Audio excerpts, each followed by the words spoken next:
The mahogany doors of courtroom 302 swung open, sealing the fate of a 20-year marriage. On one side sat a woman in a faded beige cardigan, her hands trembling quietly in her lap. On the other sat her billionaire husband, smirking, flanked by a $2,000 an hour legal team and a 26-year-old mistress dripping in Cartier diamonds. The mistress laughed, a cruel, echoing sound that bounced off the wood-paneled walls, whispering loud enough for the gallery to hear, "Look at her. She's walking out of here with nothing." But in less than an hour, that laughter would turn into a desperate, breathless sob. A Los Angeles County Superior Court smelled of floor wax, old paper, and stale resentment. Outside, a gloomy Tuesday rain battered the high, arched windows, but inside courtroom 302 the atmosphere was suffocatingly dry. It was the final day of Sterling v. Sterling, a divorce proceeding that the tabloids had largely ignored, mostly because Richard Sterling's PR team had spent a small fortune keeping his name out of the gossip columns. Richard preferred to be known as a tech visionary, the untouchable CEO of OmniStream Solutions, a logistics software empire valued at over $450 million. He did not want to be known as the man who dumped his wife of 20 years for his former executive assistant. Yet there she was, Vanessa Croft, perched in the front row of the gallery, exactly directly behind Richard's legal team. Vanessa was 26, with perfectly blown-out blonde hair, wearing a tailored white Chanel suit that screamed new money. A stark contrast to the solemnity of the courtroom, she carried an oversized Hermes Birkin bag, resting it on the wooden bench beside her, as if it required its own seat. Every time Richard glanced back at her, Vanessa offered a bright, encouraging smile, occasionally touching the heavy diamond tennis bracelet on her wrist, a gift Richard had purchased with company funds, hidden under a generic, business-expensed ledger. Across the aisle sat Claire Kensington. She had reverted to her maiden name on all the court filings, a quiet act of defiance that Richard had mocked during mediation. Claire looked exhausted. At 42, the stress of the 3-year legal battle had carved deep lines around her eyes. She wore a simple, outdated navy blue skirt suit and a faded beige cardigan. Her hair was pulled back into a severe, no-nonsense bun. To anyone looking at the two sides of the room, the power dynamic was painfully obvious. Richard was the sun, and Claire was a burned-out satellite finally being kicked out of orbit. She really wore that?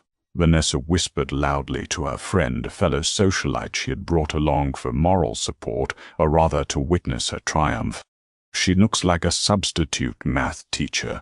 No wonder Richard left. Imagine taking that to a gala. Vanessa's laugh trickled through the courtroom.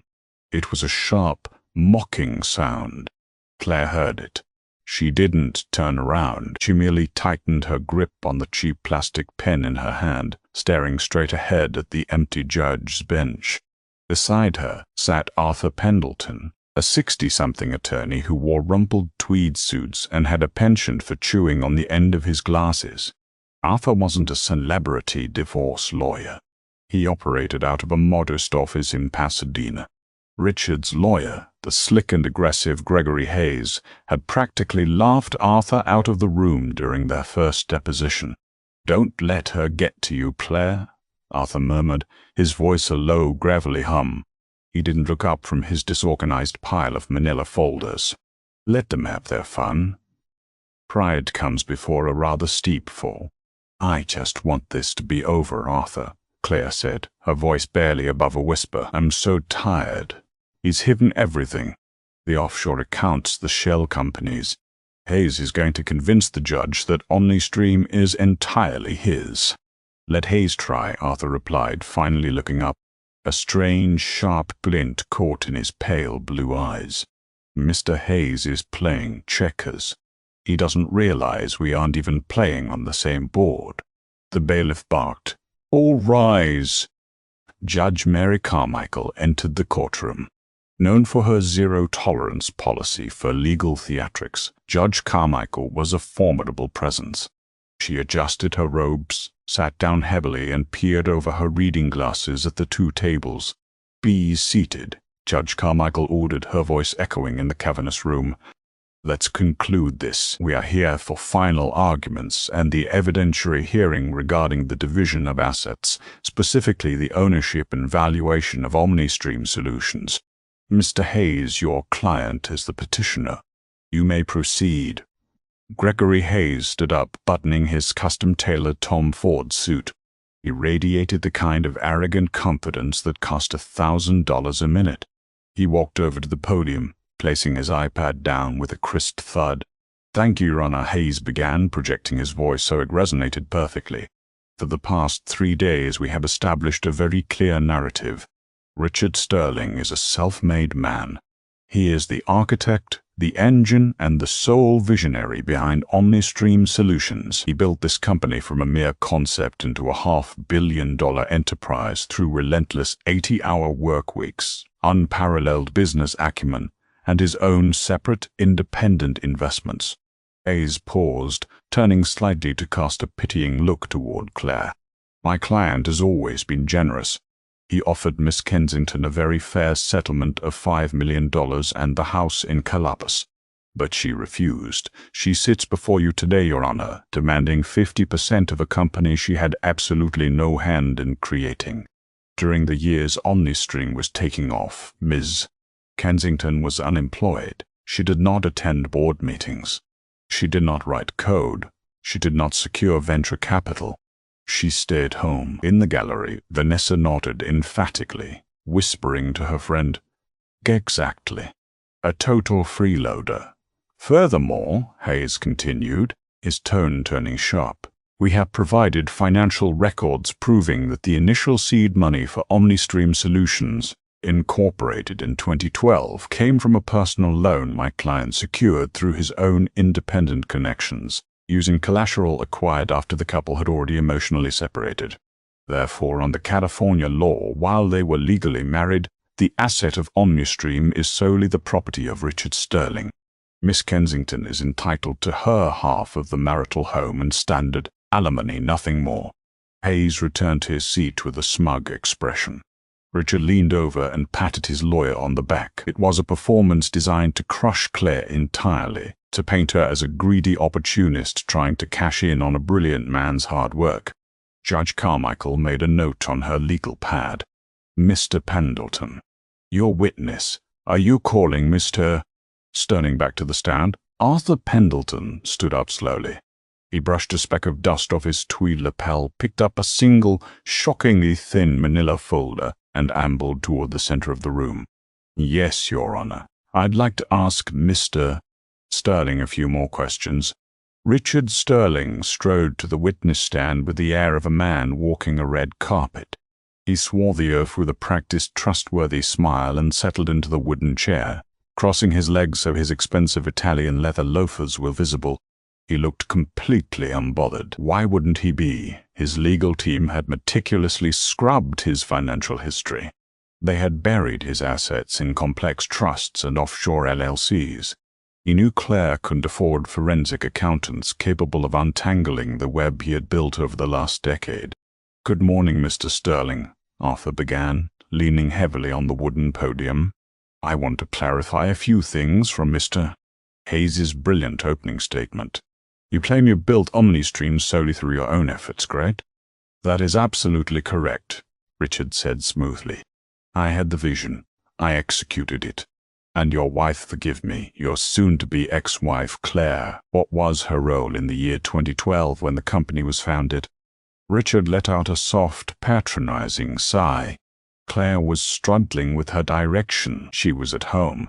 I encouraged her to find a passion, a hobby, but she preferred to manage the household, which I appreciated, of course.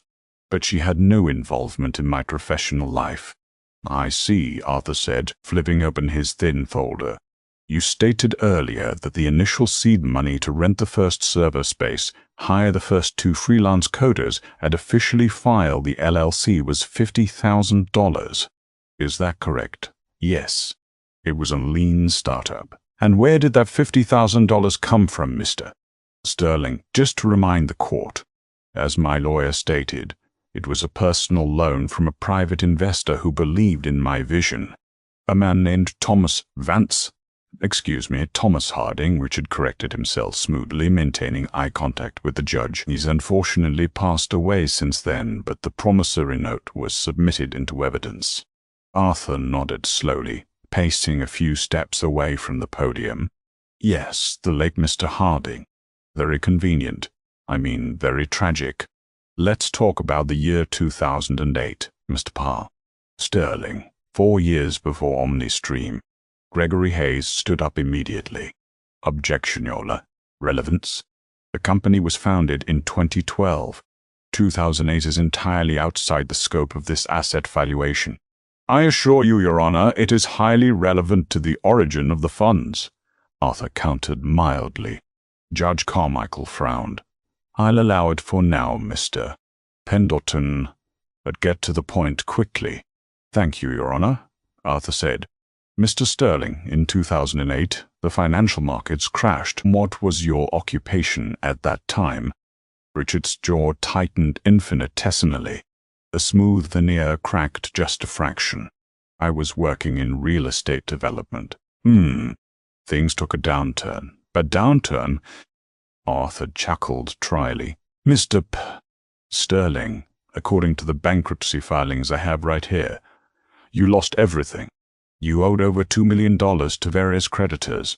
Your car was repossessed. You were, for all intents and purposes, completely broke. Correct? In the gallery, Vanessa stopped smiling. She leaned forward, her brow furrowing. Richard had never mentioned a bankruptcy. He had always told her he came from old money that he had brilliantly multiplied. The market was volatile, Richard said defensively. Many successful businessmen faced setbacks during the subprime mortgage crisis. Indeed they did, Arthur agreed. That during that setback, who was paying the rent on your apartment? Who was buying the groceries? Objection? Hayes barked. Overruled. Answer the question, Mr. Sterling, Judge Carmichael said, her eyes narrowing at Richard. My wife was working at the time, Richard muttered. She was working as a junior financial analyst, wasn't she? Arthur pressed. Working 60-hour weeks to keep you both afloat while you spent your days networking and brainstorming. She supported the household, yes, Richard snapped. That's what spouses do. But that has nothing to do with OmniStream. Bear with me, Mr. Sterling, Arthur said, pulling a single sheet of paper from his folder. It wasn't a bank statement. It looked like an old, yellowed letter. Let's fast forward back to 2012. You claimed you got a loan from the late Thomas Harding. But isn't it true that in 2012 your credit was still completely ruined from your 2008 bankruptcy? No traditional bank would touch you, and no sane private investor would hand $50,000 to a bankrupt real estate developer wanting to pivot to tech. I told you Thomas believed in me. Richard's voice rose in pitch. Thomas Harding was your drinking buddy, Mr. Sterling, Arthur said, his voice suddenly losing its bumbling grandfatherly tone. It turned sharp as a razor. He was a bartender at a pub in Santa Monica. He didn't have $50,000 to his name, let alone $50,000 to lend you. The courtroom fell dead silent. Even the sound of the rain outside seemed to fade. Gregory Hayes scrambled to his feet. Nice trendu. Your Honor, this is outrageous. Plaintiff's counsel is throwing wild accusations without any evidentiary support. We submitted the promissory note. A note signed by 2 men in a bar, Arthur shot back, finally turning to look directly at Gregory Hayes. Your Honor, I have here the actual wire transfer records from September 14, 2012. The exact day the $50,000 was deposited into Richard Sterling's newly formed OmniStream business account. Arthur walked over to the bailiff and handed him the documents to pass to the judge and to opposing counsel. You'll see, Your Honor, Arthur continued, his voice ringing through the silent room, that the money did not come from an account owned by Thomas Harding. It was wired from a brokerage account at Vanguard. Richard gripped the edges of the witness stand. His knuckles turned white. He stared at Arthur with a mixture of shock and dawning horror. Mr. Pendleton, Judge Carmichael said, looking at the document, her eyebrows raised high. This Vanguard account. It's not in Mr. Sterling's name. No, Your Honor, it is not, Arthur said, turning slowly to face the gallery, his eyes locking onto Vanessa Croft, whose smug expression had entirely evaporated, replaced by a pale, slack-jawed mask of confusion. Arthur then turned his gaze back to Richard, who looked as though he was about to be physically sick. Mr. Sterling, Arthur said, his voice dropping to a theatrical, deadly whisper, would you be so kind as to read the name of the sole owner of the Vanguard account that funded your entire empire? The silence in courtroom 302 was absolute, a heavy, suffocating weight that seemed to press the oxygen right out of the room.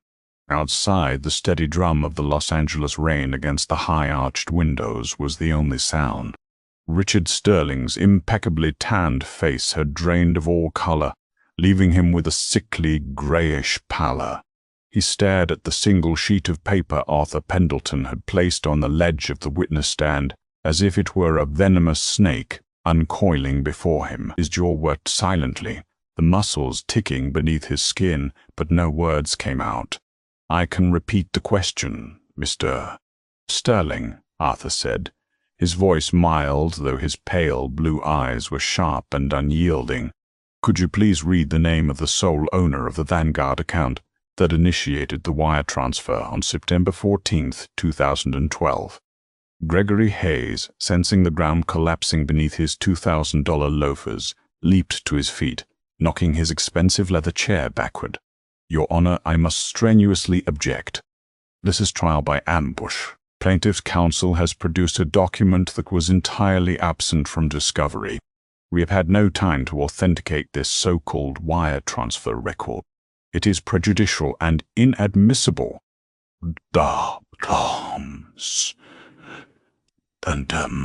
Judge Mary Carmichael peered over her reading glasses, her expression thunderous. She looked at the copy Arthur had handed to the bailiff. Mr. Pendleton, care to explain why this wasn't in the initial discovery packets? I apologize, Your Honor, Arthur said smoothly, not looking the least bit apologetic. But my client and I only gained access to this specific Vanguard historical ledger 3 days ago. As you know, untangling a decade of Mr. Sterling's carefully constructed shell companies takes time. Furthermore, this document is heavily redacted to protect the privacy of the account holder, showing only the date, the routing number to Mr. B's. Sterling's LLC, the amount, and the account holder's legal name. It is a certified bank record, subpoenaed directly from Vanguard's Fraud and Compliance Division under a separate ongoing inquiry. Hayes's face turned a brilliant shade of crimson. A separate inquiry? What inquiry? Overruled, Mr. Hayes, Judge Carmichael barked, slamming her hand flat on her desk. You can review the certification seal yourself. It is a legitimate bank document. Sit down. Your client will answer the question. Hayes slowly sank back into his seat, his eyes darting frantically between Richard and the piece of paper. In the gallery, Vanessa Croft shifted uncomfortably. The smug, radiant confidence she had worn like a shield all morning was cracking. She crossed her arms tightly over her white Chanel jacket, the heavy Cartier diamond bracelet clinking nervously against the wooden pew. Mr. Sterling, Judge Carmichael prompted, her voice dripping with impatience. Read the name. Richard swallowed hard. His Adam's apple bobbed. He gripped the edges of the witness stand so tightly his knuckles were bone-white. He leaned forward, his voice a hoarse, defeated whisper. The Kensington Family Revocable Trust. Arthur nodded encouragingly. And the named primary beneficiary and sole trustee? Richard closed his eyes. The illusion of the self-made billionaire was shattering in real time, the fragments raining down around him. Claire Kensington, he rasped. A collective gasp echoed from the sparse gallery, mostly from Vanessa's socialite friend, who slapped a hand over her mouth. Vanessa herself sat frozen, her perfectly glossed lips parted in shock. She stared at the back of Claire's head as if trying to drill a hole through a sensible, tightly wound bun. Claire did not move.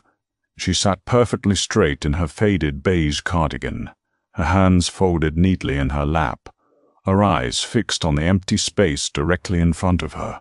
Only the slightest tremor in her shoulders betrayed the tempest of emotion she was hiding. "So," Arthur began, pacing slowly across the well of the courtroom, his hands clasped behind his back. "Let us ensure the court understands the timeline perfectly. In 2008, you were bankrupt. In 2012, you wanted to start a tech company, but you had the credit score of a ghost. You claimed a bartender named Thomas Harding lent you $50,000. But according to this certified wire transfer, the money came from an account wholly owned and controlled by your wife, Claire. She didn't tell me." Richard suddenly exploded, his voice echoing sharply. He pointed a trembling finger at Claire. "She lied to me. Thomas handed me a cashier's check. He said he had come into some money. He said he believed in my vision. She went behind my back. She protected your fragile ego, Mr. Sterling." Arthur shot back, his voice rising in volume to meet Richard's, dropping the grandfatherly persona entirely. "You were a broken, depressed man who had just lost millions of dollars of investors' money in a real estate collapse. You were drinking heavily. Your pride wouldn't let you take money from your wife, who was working 60-hour weeks at a junior financial firm just to keep a roof over your head. So she took the entirety of the small inheritance left to her by her late mother. She took $50,000, her completely separate premarital property, and she funneled it through Thomas Harding so you could feel like a self-made man." "Objection!" Hayes shouted. "Testifying, Your Honor." "Sustained," Judge Carmichael said, though her eyes were locked onto Richard with undisguised disgust. "Dial it back, Mr. Pendleton." "My apologies, Your Honor," Arthur said, taking a breath. He turned back to Richard. "Mr. Sterling, isn't it true that because the $50,000 was Claire's premarital property and because it was the sole initial capital used to incorporate OmniStream Solutions, that under California law, Claire Kensington doesn't just own 50% of the marital assets? She technically holds the foundational equity of the entire company." Richard looked like he had been struck by a physical blow. He looked frantically at Gregory Hayes. "Greg, what is he talking about?" Hayes was rapidly flipping through a thick legal pad, his face pale. He knew exactly what Arthur was talking about. If the seed money was Claire's separate property, and Richard had never properly bought her out or established a legal separation of that specific asset, the entire self-made separate property defense he had built over the last 3 days was dead on arrival. "I built it," Richard snarled, his composure completely dissolving. "I wrote the code. I hired the teams. I scaled the logistics. She sat at home. She gave you the tools to build the house, Mr. Sterling," Arthur said softly, lethally. "And now you are trying to evict her from it." The revelation hung in the air, fundamentally altering the gravity of the room. Richard Sterling was no longer the brilliant tech visionary who had generously offered his estranged wife a $5 million parting gift. He was a man who had built an empire on his wife's secret sacrifice and was now attempting to legally execute a massive theft. But Arthur Pendleton was not finished. He returned to his desk and picked up a thicker, much heavier red binder. He dropped it onto the podium with a dull, threatening thud. "Your Honor," Arthur said, adjusting his glasses, "now that we have firmly established the true origin of OmniStream Solutions' founding capital, we must examine how the company's assets have been managed over the last 36 months. Specifically, since Mr. Sterling initiated divorce proceedings and filed for a separation of assets." Gregory Hayes stood up, but his previous bravado was completely gone. He looked like a man standing on the tracks, watching a freight train bear down on him. "Your Honor, I must object to the introduction of any more surprise documents. If Mr. Pendleton is going to submit an entirely new financial forensic report—" "These are not surprise documents, Mr.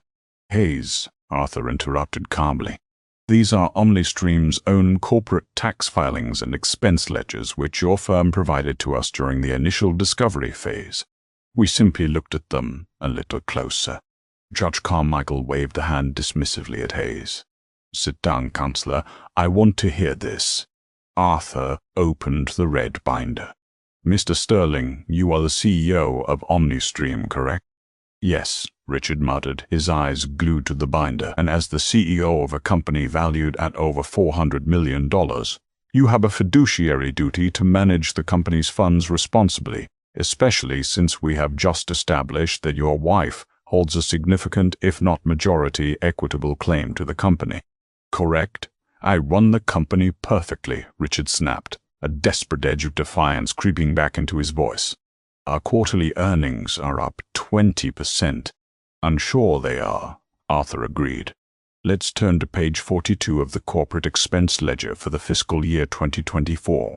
There is a recurring monthly line item under external consulting and marketing. It is a payment made to a vendor named VC Public Relations LLC. Do you recognize this vendor?" In the gallery, Vanessa Croft froze. The color rapidly drained from her face. She dropped her phone into her lap, her hands suddenly shaking violently. Richard swallowed. "Yes, they are a boutique PR firm we use for specialized brand outreach." "Boutique indeed," Arthur noted dryly. "According to the ledger, OmniStream Solutions pays VC Public Relations an average of $45,000 a month. That is over $500,000 a year. Could you tell the court what specific services this firm provides for $500,000? "Brand management," Richard said quickly. "Event planning. Social media strategy." "I see," Arthur said, pulling a sheet of paper from the binder. "I have here the incorporation documents for VC Public Relations, LLC, filed in the state of Delaware 2 years ago. The sole managing member and registered agent of this LLC is a Miss Vanessa Croft." Arthur turned slowly, his eyes fixing on the young woman sitting in the front row. Vanessa shrank back into the wooden pew, looking as though she wished the floor would open up and swallow her Hermes bag and her Chanel suit entirely. "Miss Croft, who is currently sitting right behind you, Mr. Sterling," Arthur continued. "The same Ms. Croft who has accompanied you to this trial. The same Miss Croft who, until 18 months ago, was employed as your executive assistant on a salary of $70,000 a year." "Objection!" Hayes yelled, his voice cracking slightly. "Relevance. My client's personal relationships have no bearing on the corporate valuation." So, but... Ow. "It has every bearing when he is using corporate funds to finance his personal relationships, Your Honor." Arthur fired back, his voice ringing with authority.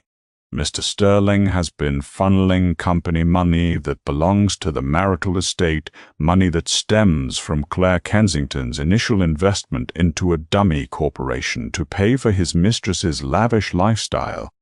The courtroom erupted. Whispers violently hissed through the gallery. The bailiff stepped forward, his hand resting near his radio. "Order!" Judge Carmichael shouted, striking her gavel twice. The sharp cracks silenced the room instantly. She glared at Richard, her eyes flashing with judicial fury. Mr.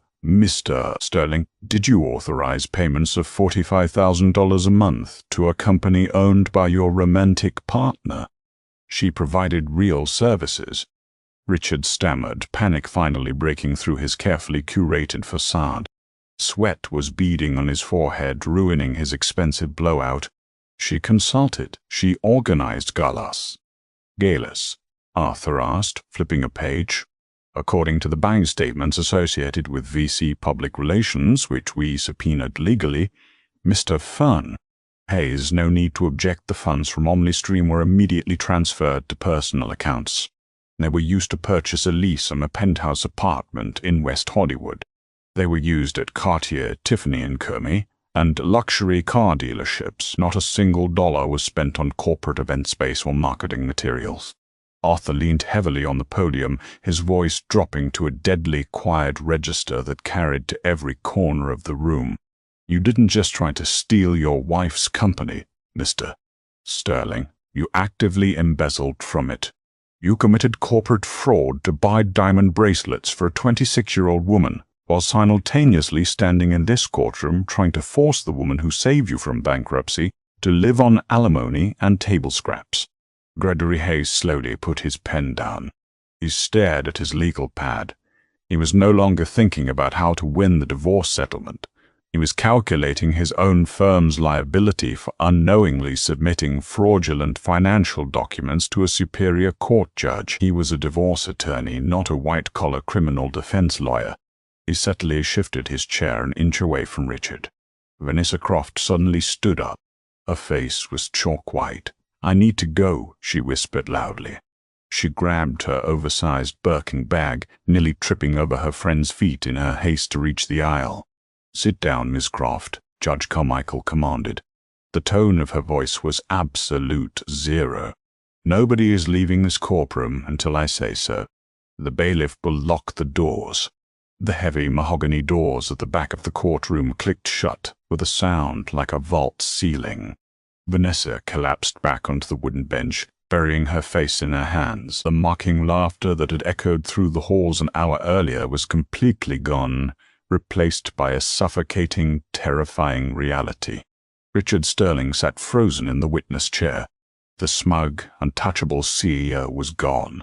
In his place was a terrified, ruined man, staring across the room at the woman he had discarded, finally realizing the absolute magnitude of his mistake. The click of the courtroom doors locking echoed like a gunshot. Vanessa Croft sank back into the hard wooden pew, her manicured hands trembling so violently that her heavy Cartier bracelet clattered against the armrest. The illusion of her glamorous, untouchable life was evaporating into the stale, heavily air-conditioned air of courtroom 302. At the petitioner's table, Gregory Hayes stood up. The slick, arrogant sheen he had worn for 3 days was entirely gone, replaced by the grim, hyper-focused demeanor of a man trying to save his own law license. "Your Honor," Hayes said, his voice stripped of its usual theatrical resonance, "in light of the documents just presented by opposing counsel, I must respectfully request a brief recess to confer with my client. Furthermore, as an officer of the court, I must state for the record that my firm had no prior knowledge of the nature of the VC public relations vendor payments." Judge Mary Carmichael leaned forward, her hands clasped tightly on her desk. She looked at Hayes with a gaze that could cut glass. "Mr. Hayes, you submitted those ledgers into evidence. You vouched for their accuracy during discovery." "Oh.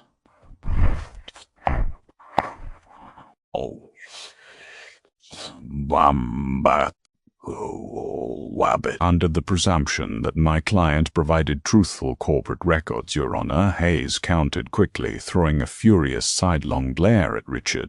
"If my client has utilized corporate entities to obscure personal expenditures or defraud the marital estate, he did so entirely outside the purview of my legal counsel." Richard whipped his head around, staring at his lawyer in betrayal. "Greg, you're supposed to be defending me." "I am defending my firm from suborning perjury, Richard," Hayes hissed under his breath, loud enough for the microphone to catch the edge of his panic. "There will be no recess, Mr. Hayes," Judge Carmichael declared, her gavel resting dangerously close to her hand. "We are in the middle of a cross-examination, and frankly, I am entirely too invested in Mr. Limo Pendleton's line of questioning to pause now. Mr. Pendleton, you may continue, ma." Arthur Pendleton adjusted his glasses, completely unbothered by the chaos he had unleashed. He looked like a kindly grandfather who had just accidentally discovered a hornet's nest, though the sharp, predatory glint in his pale blue eyes suggested he knew exactly where the nest was and had brought a baseball bat specifically to smash it. "Thank you, Your Honor," Arthur said. He turned his attention from Richard, who was sweating profusely in the witness chair, to the gallery. "Your Honor, given that Miss Croft is the sole proprietor of a vendor currently receiving $500,000 annually from the disputed marital asset, I would like to call her to the stand as a hostile witness. Her presence here today is quite convenient." "Objection," Hayes cried automatically, though his heart clearly wasn't in it. Overruled, Judge Carmichael snapped. Bailiff, please escort Miss Croft to the stand. Vanessa looked terrified. She clutched her Hermes Birkin bag to her chest like a bulletproof vest. Her socialite friend had physically edged away from her, creating a clear boundary of plausible deniability. Guided by the bailiff, Vanessa walked on unsteady legs past Claire Kensington. Claire didn't gloat. She simply watched the younger woman with a look of profound, quiet pity. Vanessa took the oath, her voice a high-pitched, reedy whisper. She sat down, refusing to look at Richard. Miss Croft, Arthur began pleasantly, leaning against the podium. Let's talk about VC public relations. You incorporated this LLC 2 years ago, correct? Yes, Vanessa whispered. Please speak into the microphone, Mr. Croft. Yes, she repeated louder, her voice trembling. And prior to incorporating this highly lucrative PR firm, what was your professional background in public relations or corporate marketing? Vanessa swallowed hard. I organized the office holiday parties at OmniStream, and I managed Mr. Sterling's personal calendar. You were his assistant, Arthur clarified. A noble profession, to be sure, but quite a leap to jump from managing a calendar to commanding a $45,000 monthly retainer for a $500 million tech logistics company. Could you describe for the court a typical day at the office for VC public relations? Vanessa looked at Richard.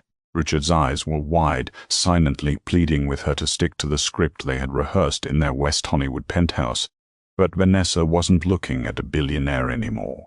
She was looking at a sinking ship, and she had no intention of drowning with him. I don't have an office, Vanessa admitted, her voice cracking. No office, Arthur mused. Do you have employees? No. Do you have other clients? No. Ms. Croft, let me remind you that you are under oath, and perjury carries a sentence of up to 4 years in state prison, Arthur said, his voice suddenly hardening into steel. Did VC Public Relations ever provide a single, legitimate, tangible service to OmniStream Solutions? Tears spilled over Vanessa's heavily muscarded eyelashes, leaving dark tracks down her pale cheeks. No, she sobbed, the dam finally breaking. No, we didn't. Richard told me to do it. He brought me the incorporation paperwork and told me where to sign. He said he needed to lower his taxable corporate income and that he wanted to take care of me. He said Claire was trying to steal his money in the divorce and he needed to hide it. Pandemonium erupted again. Gregory Hayes buried his face in his hands, massaging his temples. He said she was a bloodsucker. Vanessa wailed, pointing a perfectly manicured, shaking finger at Richard. He told me the company was all his. He promised me we would get married as soon as he starved her out. I didn't know the money was hers. I didn't know. You lying, ungrateful little. Richard roared, half rising from his chair at the petitioner's table, before Hayes grabbed his arm and yanked him back down. One more outburst like that, Mr. Sterling, and you will spend the night in a holding cell for contempt. Judge Carmichael bellowed, striking the gavel so hard the sound echoed off the high ceiling. Miss Croft, you are excused. Return to your seat and do not speak another word. Matza. Ma'am. Vanessa practically ran off the stand, collapsing into the pew and burying her face in her hands, her sobs echoing loudly in the tense silence that followed. Arthur Pendleton did not smile. He didn't gloat. He simply walked back to his table, picked up one final manila folder, and approached the center of the room. He looked at Richard, who was now a ruined, hyperventilating mess. Mr. Sterling, Arthur said quietly, we have established that you funded your company with your wife's inheritance. We have established that you systematically defrauded your own company to fund a lavish lifestyle for your mistress, while simultaneously trying poverty to the mediator to avoid paying adequate alimony. But there is one final piece of business we must address. At hope, all full ad. Hold on. Then that's all out of doubt. Richard stared straight ahead, his jaw locked, refusing to make eye contact with Arthur. In your initial settlement offer to my client, Claire Kensington, Arthur continued, his voice ringing with absolute clarity, you graciously offered her $5 million, paid out over 10 years, and full ownership of the primary marital residence in Calabas. You presented this as a generous concession, claiming you were walking away from your home to give her peace. It was generous, Richard muttered through gritted teeth. The house appraises at $6 million. Did appraise at $6 million, yes, Arthur agreed. He opened the folder. A beautiful home. Paid off completely in 2018, free and clear. A wonderful, secure asset for a woman you were discarding. Except it isn't free and clear anymore, is it, Mr. Sterling? Gregory Hayes looked up, his eyes widening. What now? The lawyer whispered to himself. 3 months before you filed for divorce, Mr. Sterling, Arthur said, holding up a dense multi-page document stamped by the county clerk. You forged Claire's signature on a power of attorney document. You used that fraudulent document to take out a massive second mortgage against the Calabasas property to the tune of $4.5 million. Claire let out a small, sharp gasp. It was the first sound she had made all morning. She looked at Arthur, completely stunned. Where did that $4.5 million go, Mr. Sterling?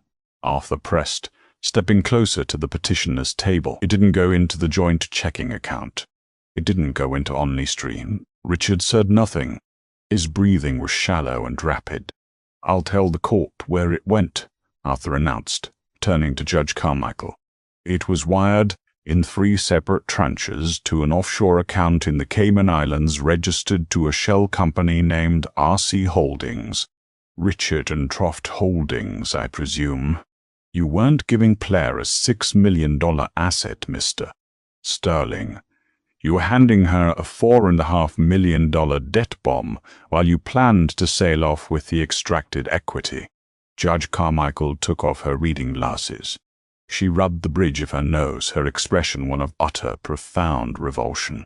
She had presided over hundreds of high-net-worth divorces. She had seen greed, spite, and petty vindictiveness. But the sheer calculated malice of Richard Sterling's actions was in a league of its own. You took her money to build your empire, Arthur summarized, his voice dropping to a powerful, resonant hush. You used her company to fund your infidelity. And finally, you tried to steal the roof over her head, intending to leave her bankrupt and saddled with your debt, just as she had found you in 2008. You are not a visionary, Mr. Sterling. You are a parasite. Objection, Hayes said weakly, out of pure, dying muscle memory. Overruled, Judge Carmichael said instantly. Richard couldn't hold it in anymore. The narcissistic rage that had driven him for a decade finally boiled over, shattering the last remnants of his self-control. He stood up, knocking his chair over backward. I made the money, Richard screamed, his face purple, spit flying from his lips as he pointed a shaking finger at Claire. She was weak. She just wanted to sit in that stupid house and read books. I took that 50 grand and I turned it into $500 million. Me, I did the work. I stayed up all night. She didn't earn a dime of it. She deserves nothing. She is nothing. The courtroom fell dead silent. Richard stood there, chest heaving, his tailored suit rumpled, his hair disheveled. He looked wild, unhinged, and entirely pathetic. Claire Kensington finally moved. She stood up from her chair. She didn't look angry. She didn't look sad. She looked at the man she had loved, supported, and rescued from the brink of ruin, and she felt absolutely nothing but a cold, liberating emptiness. I didn't want $500 million, Richard, Claire said, her voice soft but carrying perfectly through the quiet room. I just wanted my husband.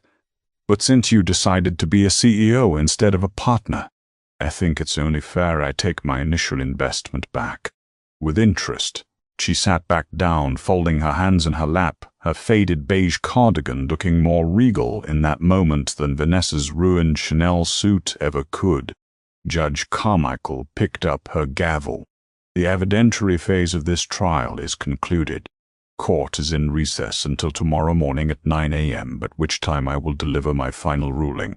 Mr. Passes the mud not with some mud twizzer ventisco. Hayes, I suggest you advise your client to bring a toothbrush.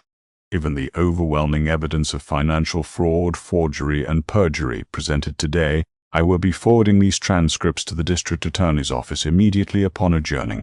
She struck the gavel. Court is adjourned.